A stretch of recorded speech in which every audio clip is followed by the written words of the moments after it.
Tu es où gars? Tu bois quoi à midi? Gars, j'ai eu une journée surchargée hier. C'est pourquoi tu profites aujourd'hui. Tu es à la maison. Viens, on prend une, ça fait longtemps quand même, il y a même les belles nanas ici. Pardon, les histoires des femmes et moi c'est fini, je ne veux pas une femme qui va venir m'achever une fois. Ah, viens alors prendre 2 bières, tu bois, ça fait longtemps. J'arrive, j'ai même quelque chose à te dire. Armel se relevait tout doucement de sa chute. Avec l'aide de son ami, il avait recommencé à chercher du travail, à chercher des clients. Pour un début, ce n'était pas évident car personne ne voulait lui confier son chantier d'aussitôt. Tu te rappelles du monsieur de Limbe, du chantier là. Comment je peux oublier ce qui m'a arraché ma vie? N'exagère pas, tu es encore en vie. J'y ai pensé. Tu sais qu'il avait apprécié tes œuvres avant de te contacter, et si on allait le voir? Et où? Il a une société en contribution ici à Yaoundé et je sais où on peut le trouver. D'accord si tu le dis. Les 2 amis sans tarder sont allés voir le monsieur comme convenu. Il faut noter qu'après l'accident de Armel, il leur avait donné un peu d'argent pour l'hôpital. Bonsoir monsieur. Bonsoir. La secrétaire m'a dit que mon ancien employé était là. Oui monsieur c'est moi. Mais je me rappelle pas de vous. Monsieur c'est moi qui avais fait l'accident. Armel Bend. Comment? Celui qui est handicapé. Celui qui était handicapé, me voici devant vous, je marche. Mon Dieu, mais Armel ça fait 7 ans aujourd'hui. Oui ça fait 7 ans. J'ai fait 7 ans sans marcher. J'ai du mal à le croire. Bonsoir jeune homme. C'est mon ami, il s'appelle Harris, c'est lui qui m'a aidé pendant tout ce temps. Et ta femme là, ta belle femme là, elle va bien. J'ai dit quelque chose de mal. Non non, elle m'a abandonné. Comment ça? À 2 ans d'handicap, elle m'a dépouillé, elle s'est barrée. Les femmes. C'est un passé noir, je n'aime pas y penser. Je vois, mais il le faut parfois pour faire ressortir la douleur qui est en toi. Je comprends mais je préfère penser à ma nouvelle vie. Elle m'a tout pris même le petit peu que j'avais, elle a disparu. Depuis son départ je l'ai plus revue y compris sa meilleure amie. On dirait qu'elles sont parties ensemble. Que puis-je faire pour toi? Monsieur, je veux du travail, j'imagine et suis seulement à la maison, je ne fais rien, je suis une charge pour ma mère. Tu n'as pas peur de refaire l'accident? La vie est comme ça, je vais vivre de quoi? Dans tous les cas, moi je t'avais fait confiance, j'avais vu tes travaux sur d'autres chantiers, même le peu que tu avais laissé avant ton accident à Limbé était fascinant. Merci monsieur. Mais actuellement, le chantier est déjà avancé, il y a une équipe déjà là-bas. C'est vrai que d'ici 5 mois, je vais lancer un autre à la sortie de la ville sur la route d'Obala. D'accord. Si tu es partant, je vais te le confier. Mais comme tu as fait des années sans rien faire, je vais t'insérer chez les autres en attendant que l'autre commence. D'accord monsieur, merci beaucoup. Merci à toi aussi, je te dois ça. Et ton ami, il fait quoi dans la vie? EUHHH, je fais dans le commerce, je fais dans l'import-export. De quoi exactement? Je vais en Turquie, Dubaï, j'achète la marchandise, les vêtements, les chaussures, les ustensiles de cuisine, les meubles, les appareils électroménagers, les fauteuils. Et tu exportes quoi? Les fruits en général, pour des personnes qui font les produits cosmétiques, le corps, les cheveux.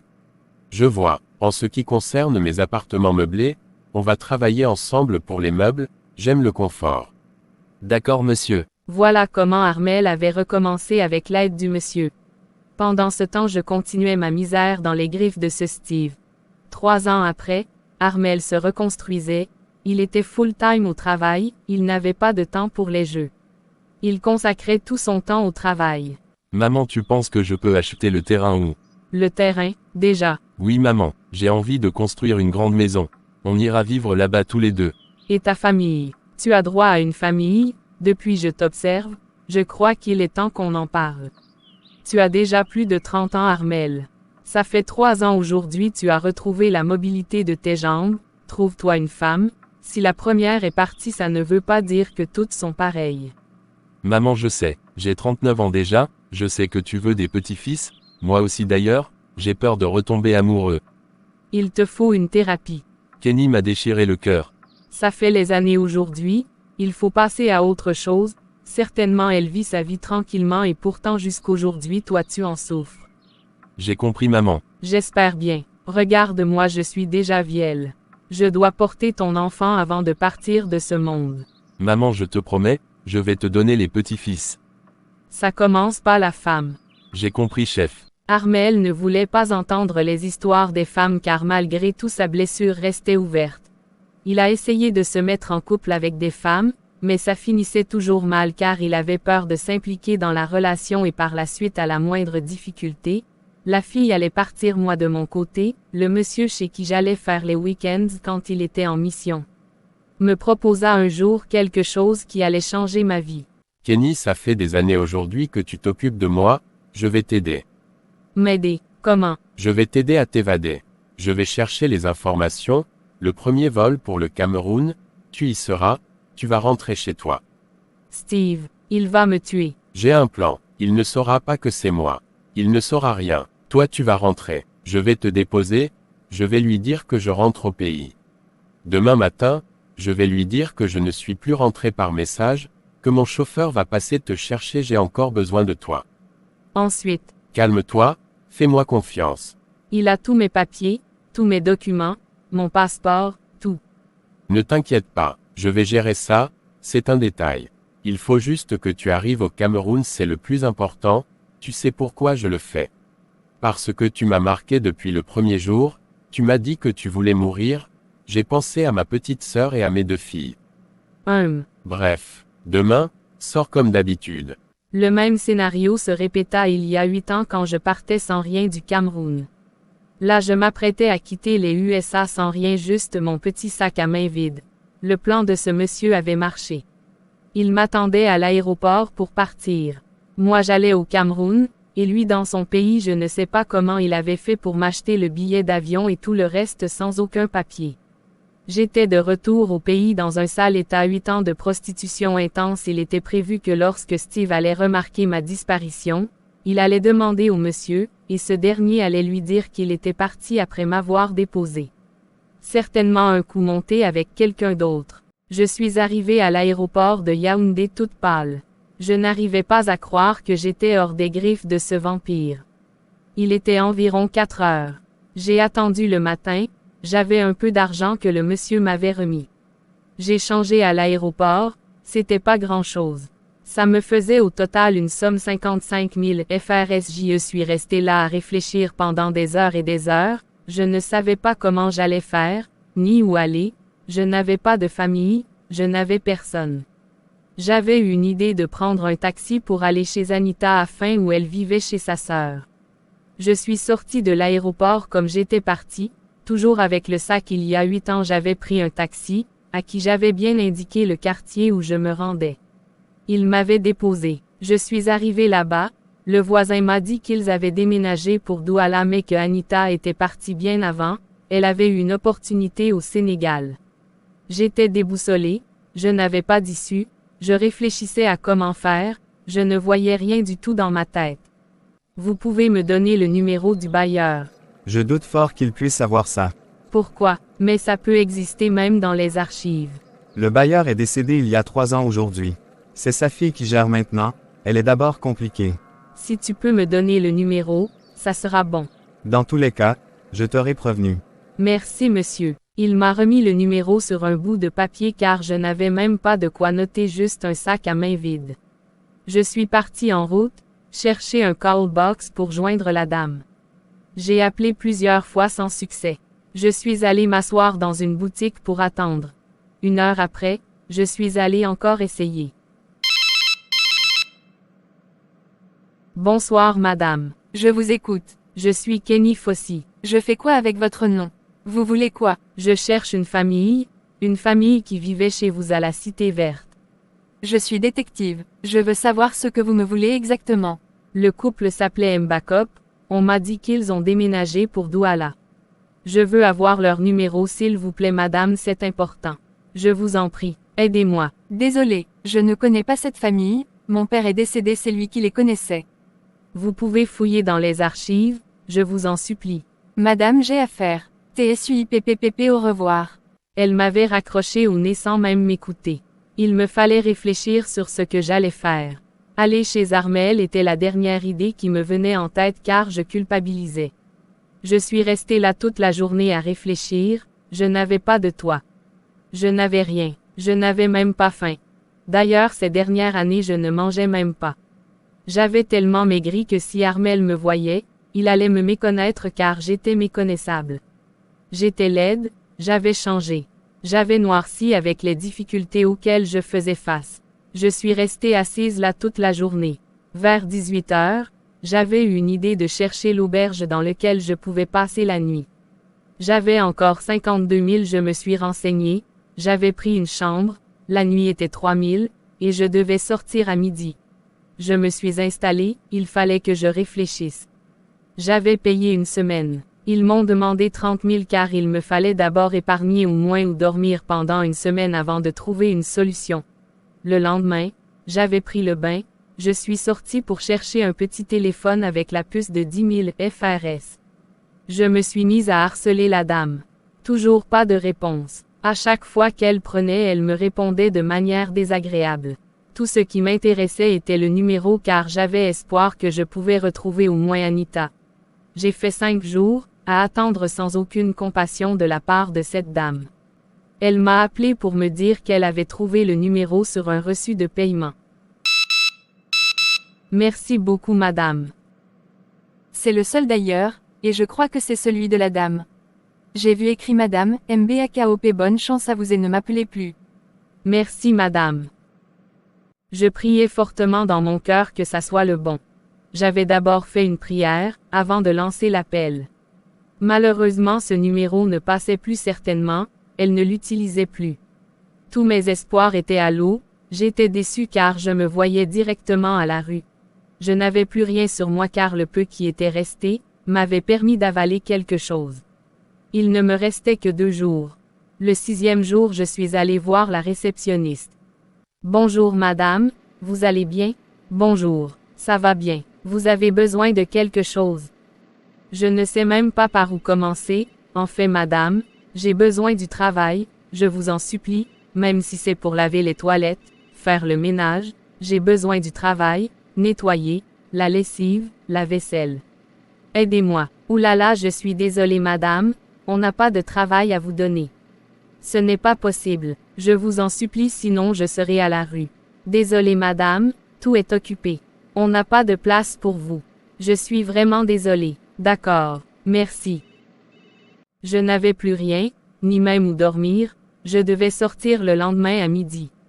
J'avais encore le numéro de Armel en tête, j'avais composé son numéro, puis sa voix au bout du fil. Allô? Allô? Allô? C'est qui s'il vous plaît? J'entendais sa douce et tendre voix au bout du fil mais j'arrivais pas à articuler un seul mot car ce que je lui avais fait m'était apparu spontanément. J'ai dû raccrocher. Il ne m'avait plus rappelé. Le lendemain, il fallait que je sorte de là. Je suis partie de l'auberge à midi comme la réceptionniste me l'avait demandé. J'ai marché des kilomètres à réfléchir sur ce que j'allais faire de ma vie. Je ne voyais rien à l'horizon. Voilà comment j'avais passé ma première nuit dehors dans la rue. Je m'étais assise sur un banc dans un garage jusqu'au petit matin. Je n'avais ni vêtements pour me changer, ni argent pour me nourrir. J'étais épuisée, j'ai passé des jours et des jours à mendier car je n'avais rien. Et j'étais toute sale, je recevais des réponses choquantes venant des personnes à qui je demandais de l'aide. Bonjour madame, vous pouvez m'aider avec 500 francs, s'il vous plaît. Pour aller pratiquer. Non, je n'ai pas. Tu ne peux pas trouver du travail. Je cherche du travail. TSUIP. On me le faisait savoir à chaque fois que j'abordais quelqu'un que j'étais soit une sectaire, une sorcière, une mendiante qui veut rien faire de sa vie, une fille qui aime la facilité, bref un peu de tout. J'ai fait des semaines et des semaines dans cette misère. De l'autre côté, ça faisait une semaine que Armel avait fait la connaissance de France. Ils s'entendaient super bien car elle était une bosseuse. France quant à elle était secrétaire d'une entreprise de procédure de voyage appelée @Depco. Ils se sont rencontrés dans un supermarché de la place pendant que ce dernier et son meilleur ami Harris allaient faire les courses. Elle est bien frère, lance-toi, elle t'a donné son numéro, ça veut dire qu'elle t'a aussi apprécié. On verra ce que ça va donner, je vais essayer. Cool, sois juste attentif et méfiant mais essaye voir, au fur et à mesure on verra son évolution. D'accord bro. À partir de ce jour-là, les deux se fréquentaient. Armel aimait bien la compagnie de France mais il restait sur ses gardes. Quelques mois après, la relation semblait de plus en plus solide car cette dernière allait chez Armel comme la femme de maison. Maman, je t'ai gardé ceci. Ah, France, merci ma fille. C'est rien de grand. Juste un pagne. C'est beaucoup. Merci. Tu as préparé déjà. Non, pas encore, j'ai juste sorti la viande le matin avant d'aller au marché le matin, c'est sur le l'évier. Tu n'as pas mis long aujourd'hui. Oui, Armel m'a demandé de ne plus mettre long sous le soleil, il m'a même demandé de laisser, c'est juste que je n'aime pas rester sans rien faire. Les mères sont pareilles. Exactement comme ma mère, elle trouve toujours un moyen pour être occupée. Tu ne peux pas comprendre ma fille. Ça nous permet de faire du sport, de bouger les corps et penser à autre chose. Oh mais même maman, tu peux aller faire la marche le matin aussi. Tu es déjà vieille, il faut te reposer. Non France, je ne peux rester à la maison, j'aime avoir mon 1000 francs dans ma poche. Vous êtes pareil. France, je veux un petit-fils. Même si c'est seulement un. J'ai compris maman. Je vais en parler à Armel. Moi aussi je veux déjà être maman. Oui, j'en ai besoin. Je dois porter l'enfant de mon fils avant de partir de ce monde. Tu vas porter maman. Ça doit être proche. D'accord ma. Je fais alors la viande, toi repose-toi. Merci France. Depuis que France était entré dans la vie de Armel, ce dernier se sentait plus épanoui et complet. Il avait acheté son terrain comme prévu, il construisait de ce côté-là au même moment qu'il travaillait sur les chantiers des autres. Il avait son équipe qui travaillait pour lui. Et dans les autres chantiers il était juste le chef du projet, par conséquent il y avait déjà des maçons qualifiés pour ces chantiers. Le temps passait, France et Armel vivaient le grand amour, balades, cinéma, restaurants, boîtes de nuit, bref ils étaient tellement synchronisés et beaux ensemble. Mon cœur, je suis un peu angoissée par quelque chose. Laquelle? Ça fait 10 mois qu'on se fréquente, je crois qu'on peut arrêter de se protéger. Tu crois qu'on peut déjà penser à avoir notre famille? Oui, je suis prête maintenant. Moi je n'ai pas de problème, tu le veux alors moi aussi je le veux. Ta mère m'en parle tout le temps. Tu veux un enfant pour nous, ou bien pour ma mère? Pour nous, et pour elle. On y va. Ok, je suis prête. Le temps passait, le couple était focalisé sur l'arrivée du bébé. Des mois encore dans l'attente d'un signe de grossesse. Mais rien ne se montrait à l'horizon. Ma chérie, ça fait 4 mois, je ne sais pas si c'est moi le problème comme j'ai fait 7 ans d'handicap là. Certainement je ne peux pas. Comment ça? Mais ça n'a rien à voir avec la stérilité ou non. C'est alors quoi le problème? On ira à l'hôpital demain pour essayer de comprendre tout ça. D'accord. Effectivement, le couple ne pouvait pas avoir d'enfant car un partenaire ne pouvait pas, et c'était France. On ignorait la cause de cette stérilité.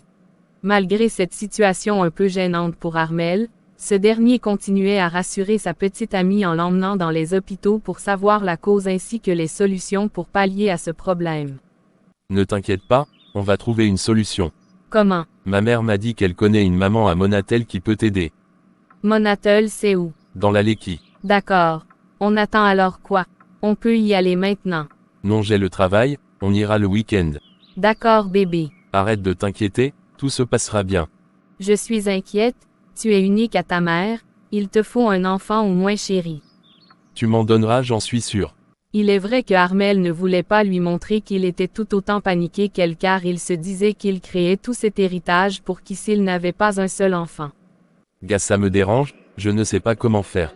J'imagine, c'est compliqué hein. Harris, toi-même tu vois comment j'ai souffert ici pendant 7 ans parce que j'étais seul, à voir ma mère se battre toute seule me brisait à chaque fois. Je sais frère, j'imagine, tu vas faire comment? On a parcouru les hôpitaux indiqués, ma mère m'a parlé d'une femme à Monatel, on ira là-bas ce week-end. D'accord, et si ça ne donne toujours pas? Tu fais quoi? Je ne sais pas Harris honnêtement. Vous êtes à 1 an et ça n'est pas. Oui et quelques mois, tu vas faire comment? Tu vas seulement te séparer d'elle à cette allure, je ne vois rien d'autre.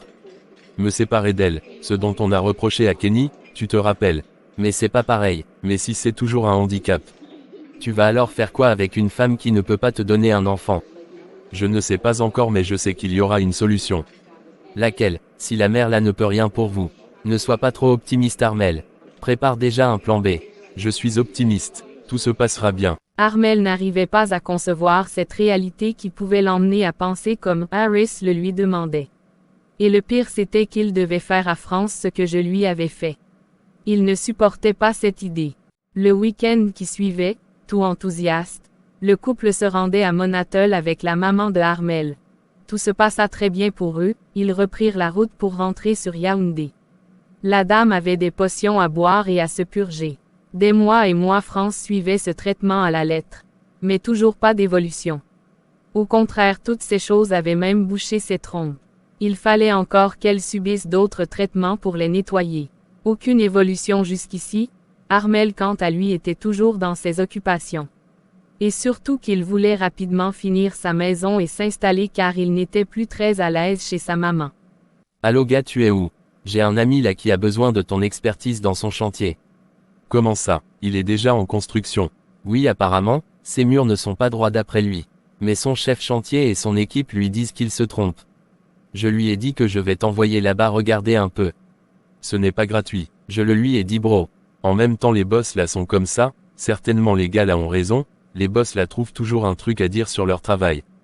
Ah c'est toi l'ingénieur? Va d'abord voir. Demain matin, j'irai. Dis-lui de m'appeler maintenant. Ok, je lui donne ton numéro. Ok, j'attends. Le lendemain, Armel s'était rendu chez l'ami de Harris pour voir ce qu'il n'allait pas. Bonsoir monsieur, c'est vous l'ingénieur Armel. Oui, c'est moi. Merci d'être si ponctuel. Je ne m'amuse pas avec mon travail. Ah, bonne Armel, je ne sais pas si c'est moi qui vois mal, je peux me tromper hein. Quand tu te places ici, regarde un peu ces murs, tu vois ça comment? Je vais me placer de l'autre côté. Je reviens effectivement, les murs avaient un problème. Je vais vous aider. Le chef chantier c'est qui? On va en discuter par rapport. Il était derrière, le boss l'avait appelé pour venir parler avec Armel. Aussi rapidement, ils se sont entendus sur ce qu'ils devaient faire.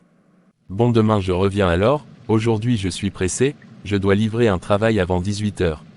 Merci. En partant, j'étais dehors en train de transporter les seaux de béton à la chaîne avec les autres. Je n'avais pas eu le temps pour me cacher, nos regards se sont croisés directement. Il s'était arrêté pour bien m'observer, il était comme dans un rêve moi de même, j'étais choqué, dépassé, je n'arrivais à accepter que c'était lui. Comme il avait changé, il était devenu encore plus mignon. Il était très propre, sa peau était soignée, moi j'étais toute sale comme une folle. Armel. Kenny, attends, je rêve ou quoi? C'est toi. Je n'avais rien à dire, juste les larmes qui coulaient. J'avais même laissé tomber le seau que j'avais entre mes mains. Je ne sais pas si c'était l'émotion de le voir, ou parce que je regrettais de l'avoir abandonné, ou parce que je l'avais ruiné avant de partir ou parce qu'il était sur ses deux pieds. J'étais ébahi, étonné. Kenny, tu étais parti où? Tu m'as abandonné, tu m'as tout pris. Pardonne-moi, je t'en supplie. Tu étais parti sans me dire, Kenny, tu fais quoi ici? Je veux comprendre pourquoi tu étais parti sans me dire au revoir. Armel, je t'en supplie, pardonne-moi. Ça fait près de 9 ans aujourd'hui. Je sais. Tout le monde nous regarde sans comprendre. Armel parlait tellement fort que ça avait encore attiré plus de personnes. J'étais au centre d'un spectacle. Tu m'as volé, tu es parti avec ton amant. Non, ce n'est pas ce que tu crois. Arrête de me mentir, arrête, je peux te faire du mal. Armel, je t'en supplie, écoute-moi. Qu'est-ce que tu vas me dire?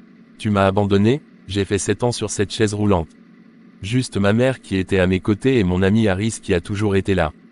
Armel, je ne sais pas ce qui m'a pris de t'abandonner. Kenny, tu es très méchante, je ne peux jamais te pardonner ce que tu m'as fait. Je sais Armel, accorde-moi juste 5 minutes pour que je puisse t'expliquer. M'expliquer quoi? Je ne veux rien entendre, tu m'as fait énormément de mal, Kenny, tu n'as pas de cœur, tu es une sorcière. Tu m'as laissé handicapé, tu m'as en plus ruiné, tu as vendu mes boutiques, tu m'as jeté à la rue. Je ne te pardonnerai jamais, je te le dis. Regarde-toi, tu regardes comment tu es sale, tu es sorti de l'ENAM. Tu es manœuvre maintenant. Kenny, tu vas payer pour tout le mal que tu m'as infligé, je te le jure. Pardonne-moi s'il te plaît. Ma mère t'a accepté comme sa propre fille, mais tu l'as abandonnée. Tu ne pensais qu'à toi. Kenny, je peux te porter plainte. Mais quand je te vois, j'ai même encore pitié de toi. Tu ne vaux rien du tout. Je sais Armel, je vais tout expliquer. Au revoir. Armel, Armel, Armel, Armel, écoute-moi, Armel. Il ne s'était même pas retourné, j'étais là à courir derrière lui. Il ne voulait rien entendre. J'étais là à l'observer, démarrer sa voiture sous mes yeux larmoyants. Je suis resté là à pleurer, le boss m'avait appelé pour lui expliquer ce qui se passait. En fait, j'avais passé plusieurs mois à mendier et à dormir dans les rues. Un jour j'avais vu ce chantier, je suis allé demander si je pouvais aider. On avait donné du travail, je devais porter les seaux soit d'eau, de ciment ou de béton. Bref, je devais porter les choses. On me payait la journée à 1500 francs de 7 heures à 18 heures. La semaine était 9000 francs. C'est avec ça que j'avais pris une petite chambre de 10 000 francs. Je jonglais maintenant avec la nourriture. J'avais mon petit réchaud que j'avais acheté qui ne servait même à rien car je mangeais la plupart du temps dehors. J'avais tellement passé les périodes compliquées qu'à un moment j'étais devenue une dure. J'avais tout expliqué à mon boss, il ne trouvait pas de mots pour en dire quelque chose. J'avais passé une mauvaise journée, et je me devais de continuer le travail. Je travaillais en pleurs. Armel quant à lui était allé voir Harris. No, ne me dis pas qu'elle travaille là-bas. Harris, je l'ai vue. Elle a maigri, elle a noirci, elle est méconnaissable. Comment ça? Elle t'a dit qu'elle était où pendant tout ce temps? Je n'ai pas voulu l'écouter. C'est compliqué. Cette fille m'a fait beaucoup de mal, je ne peux pas l'écouter. Elle va me dire quoi? J'ai hâte de savoir la raison pour laquelle elle avait vendu tes boutiques, elle t'a pris de l'argent dans le compte. Je veux savoir. Elle ne va rien me dire. Juste des mensonges, c'est tout.